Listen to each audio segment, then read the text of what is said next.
schedule like this week? How was this week different than most? Did you give them a few days off? Or? 2 days to be exact. We played on the 22nd. We came back at early in the morning on the 23rd and practiced a couple of hours and let our guys go. And then the 24th, obviously, they were all home. And yesterday, they're on their way back tonight. Do you see, in UConn, do you see a typical UConn team, or are they different now that Ollie's running the show, or is it? I don't know how much different they are. They're they're good. They're very quick, and they have really good guards. In fact, their first five and their first couple of reserves off the bench, really good basketball players, and I think they have good chemistry in terms of complementing one another and how they play. Those guards kind of feed off of each other, but yet they still go inside to their 7-footers and get them looks. DeAndre Daniels picks and pops a lot, and it's just kind of a wild card for them. St. Pierre and Boatwright, how are they the same, different? What do they do? They both shoot the 3-ball well. All their guards can shoot the 3-ball well. Both of those guys are really quick. Both of them can go to the basket or shoot the basketball, but they're both very tenacious competitors. You can just see that they both play with a lot of fire. This doesn't have anything to do, obviously, with this team and your players or whatever, but that program has been kind of a thorn in your side. I mean, a couple of the most infamous losses. Did you start thinking about stuff like that this week, or? Oh, the circumstances surrounding the other 2 times that we've played them are so different than right now. It's hard to think about that. You know, the other 2 times were Sweet 16 games that went down to the buzzer, and this game is a non-conference game. It's the last one, I believe, for both teams before we start conference play. So there's a lot different feel. Are there, I don't know if regret is the right word, but I mean, are those 2 of the hardest games that you've been through, or those 2 that just have stuck with you more than some others? Well, twice. One as a fan watching, as an alum watching, when Richard Hamilton hit the shot, like, oh, my Huskies, you know. Then the second time, yeah, probably was the toughest loss. Because to this day, you realize how close you were to a Final Four, and just inches, matter of inches. So I think about that one. Is it one of those deals where, at the time, part of you thought, oh, you know, we'll get back there, we'll have chances and stuff, whereas now it takes on bigger significance because you haven't gotten the Final Four?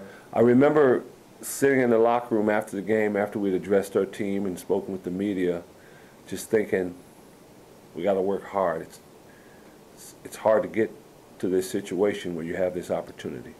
We're going to have to work hard to try to be back in this situation. They don't come along every day. Everybody's health at this point is what? Not bad. I haven't seen Andrews yet. I've spoken with Scott Suggs. He's feeling a little better, but again, you know, that's day to day. But Andrews' ankle, I would hope, is feeling a little better at this point. Aside from that, everyone's health is pretty good. Did you care to comment on Aziz's performance recently? A double-double last game. He's been playing well. Yeah, he's been playing within himself, rebounding the ball, picking his spots as to when to block shots, when not to block shots, but has been a guy that's been pretty confident when he's caught it on the block. He's been able to make plays down there, which is very refreshing for us. And what about Kemp? He seems to still be kind of feeling his way a little bit. Yeah, I just think he's rusty. Rusty from the layoff, not having practice. You know, he got injured early and hasn't practiced for a while, and I just think it's just a matter of time before the rust comes off. But his knee's not bugging him to any large degree? No. Since you've been here, there's been some struggles, especially on the East Coast, you know, having gone and beaten Seton Hall and, you know, played with Ohio State. Does it feel different now? Does it feel like there's not kind of that weight on your shoulders, and, you know, you've kind of gotten one behind you now? And I don't know if I'd feel like there was a weight, even if we hadn't gotten it done. I just don't see it that way. I see every game has its own weight that you're trying to go out and be the best you can be on that particular evening. Is this team a different road team maybe than past teams, though? Based on what we've done so far, 2 neutral games and 1 road game, even though it was here in Seattle, the way we've gone out and played, we were definitely ready to go. You could see that. So let's hope the trend continues. And you said there was a trend recently, the defense moving in the right direction at least versus before. I think we have. I think we're moving in the right direction. Time will tell, but we can just see there are more possessions where we're doing things the right way. Is that better understanding, better energy, both? Probably a combination of a lot of things. Better understanding, backs against the wall, a lot of film watching just over a period of time, just seeing the same mistakes being made.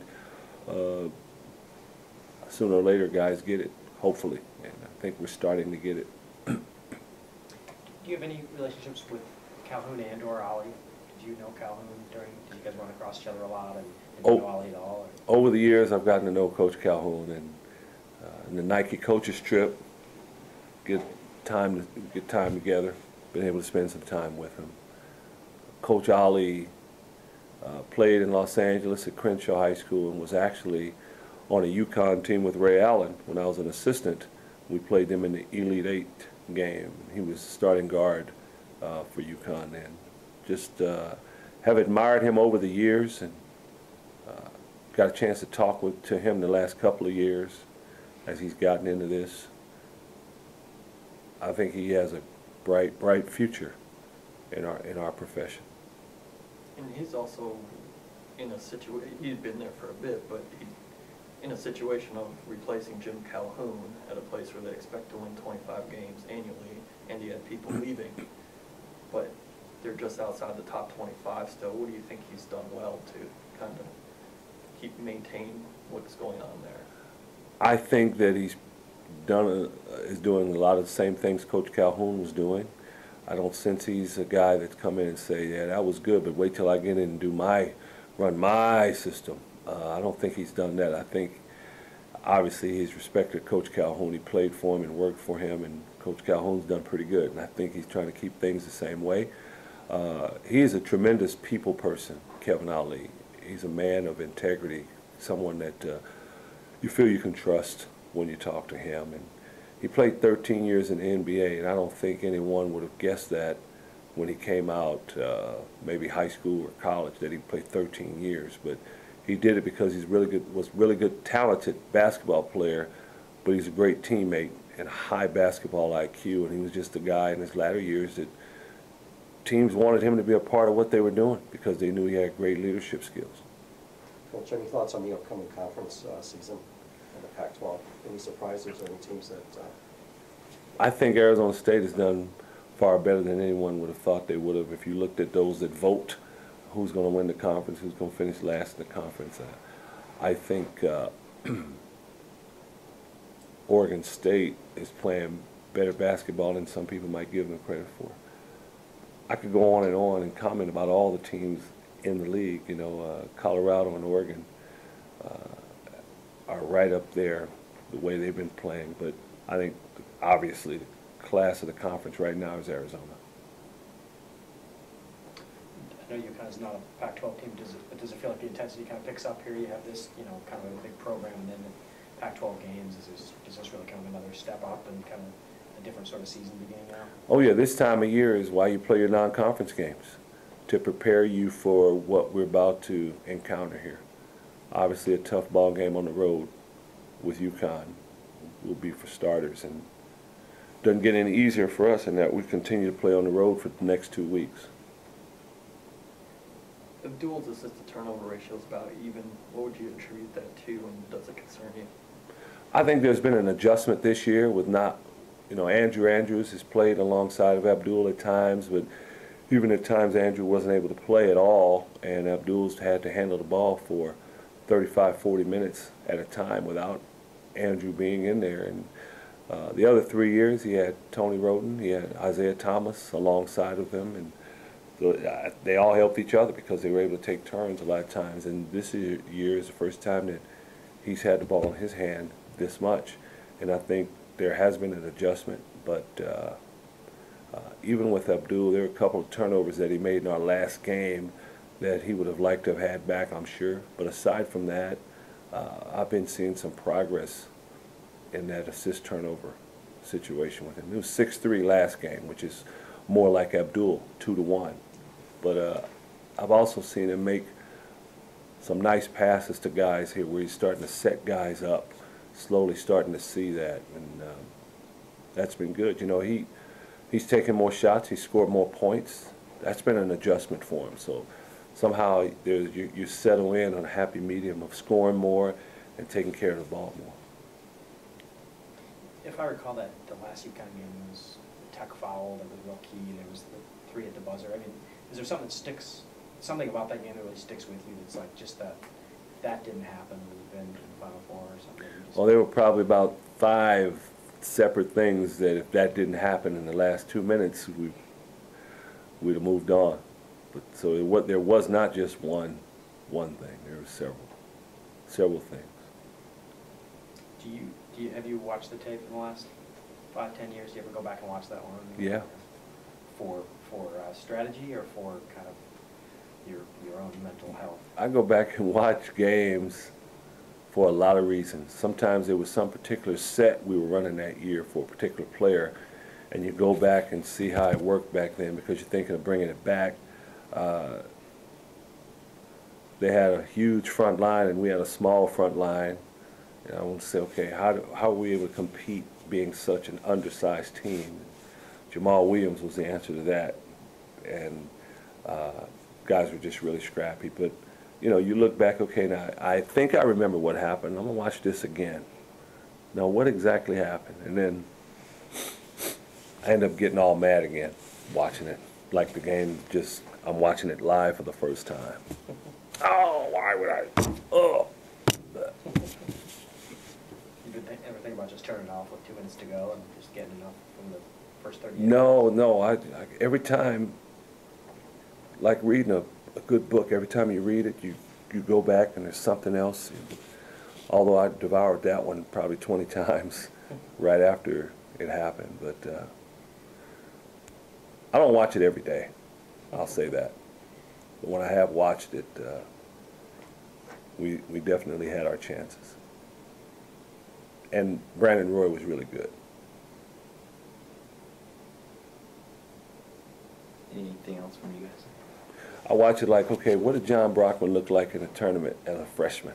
You know, what did Justin Dentman look like? What were they doing compared to some other freshmen? How they looked. So I like looking at games, different reasons. Was Rudy Gay that good, like he is now? Let me look at this again. You know, number of reasons you watch games. Percy or Chris, do you guys have any questions from the conference call? Hey, has there been a decision made yet on Austin Seferian-Jenkins? I am sure that football season being over, that Austin or Coach Sark would have some announcement here coming up. So, have you had a chance to talk to him yet then? I talked to him earlier. I talked to him before their bowl game. Do you think the things that he's going to use to decide, is it different this year than it was from last season? I would probably say so. Because he's what, a year older, or because of? Because of what reason? I just think every year there are different criteria to make certain decisions for certain things. If someone's going to come out early and enter the draft in some particular sport each year, there's a different reason why they're considering it, different set of circumstances.